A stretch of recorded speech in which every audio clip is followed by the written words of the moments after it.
Kinumpiska ang ilang kariton at food cart na ayon sa MMDA ay sagabal sa isang one-side parking sa Cubao, Quezon City. Nakatutok si Oscar Oida.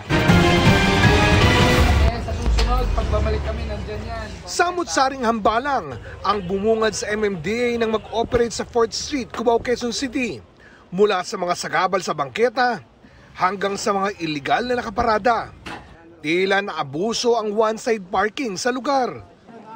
Pati kasi kariton at food cart dito na ipinarada. Alis mo ba ngayon yan? Saan mo dadalhin?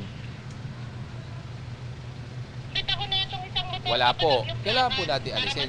Ang sinasabi po dito, sasakyan, 4-wheel vehicles or 2-wheel vehicles or mga motorsiklo po ito. Hindi po kahulugan ay pwede pong gawing paradahan ng mga kariton, paradahan po ng mga pushcart.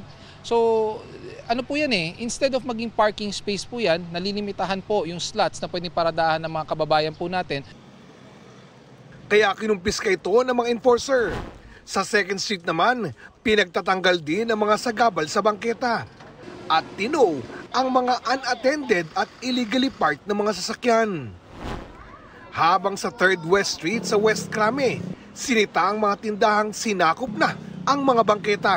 Hindi naman po natin pwedeng i-sacrifice ang mobility ng mga sasakyan and also yung passage po ng ating mga pedestrian. So definitely we have to ensure cleared sidewalk, clean sidewalk at obstruction-free na mga kalsada. Nang ikutan naman ng GMA Integrated News ang Chino Roses sa Taguig kahapon, maluwag ang daloy ng trapiko pero may mga namataan pa rin ilang sasakyang nakaparada sa gilid ng kalsada. Tuloy rin ang operasyon ng isang vulcanizing shop. Ayon sa MMDA, di sila mangingiming balik-balikan ang mga pinasadahang lugar hanggat may mga sagabal sa daan. Para sa GMA Integrated News, Oscar Oida, nakatutok, 24 oras.